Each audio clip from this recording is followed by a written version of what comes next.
Yes. To understand the process of boiling, we'll do one activity. You'll take a beaker, take water in it, add some porcelain pieces. Why we are adding these porcelain pieces? To avoid bumping of water, because once the water starts boiling, once the liquid starts boiling, the water, to avoid the bumping of water, what is added here? Porcelain pieces. Okay. Now what is inserted into it? Into water? Thermometer. Record the temperature. It will show the room temperature. Okay. Now this beaker and this thermometer, you will fix it on a stand. This beaker you will place on a tripod stand. Tripod stand means, what do you mean by tripod stand? Stand with 3 legs. Over the tripod stand, what you have placed? Wire gauge, net. Why we are placing this wire gauge? For equal spreading of heat. Why? For equal spreading of heat. So what you have taken? Beaker, taken water in it, inserted thermometer which is fixed on a stand. This beaker is placed on a tripod stand. What do you mean by tripod stand? Stand with 3 legs. Over the tripod stand, what is placed? Wire gauge. For what purpose? For equal spreading of heat. Over that, beaker is placed. Now, this is what? Bunsen burner. Start heating water and record the temperature here. So, once you start heating, the temperature goes on increasing. You'll note the temperature.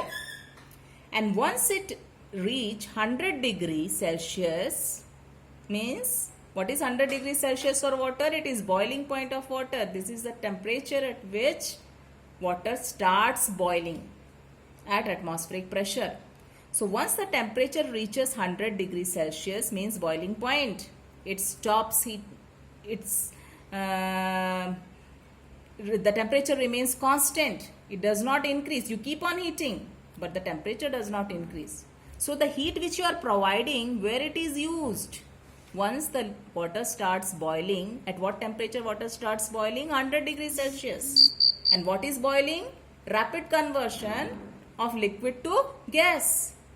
So once the boiling starts, what temperature the boiling starts? Rapid conversion of water to water vapor or liquid to gas, 100 degrees Celsius. After that, you are providing heat, but the thermometer do not show rise in temperature. The temperature remains constant. So where is the heat which you are supplying? The heat supplied, where it is used? It is used to break the interparticle force of attraction. Look here.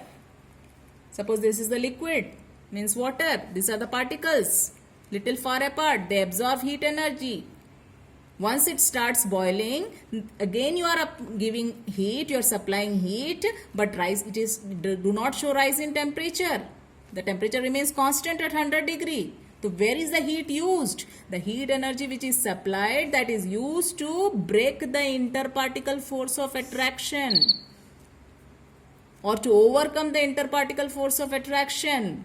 And when it breaks the interparticle force of attraction, absorbing heat energy, and when all the water change to water vapor, then after that the temperature starts rising. Till that time, till all the water, till the complete water change from water to water vapor or liquid to gas, the temperature remains constant at its boiling point. So where is the heat energy which you are supplying is used? That is used to overcome the interparticle force of attraction in liquid and to convert it completely into gas. So what is that? So it means that heat is hidden. That hidden heat is called latent heat. And what type of latent heat? It is latent heat of vaporization, because your liquid is changing to gas. So what is that heat energy called? Latent heat of vaporization. Clear?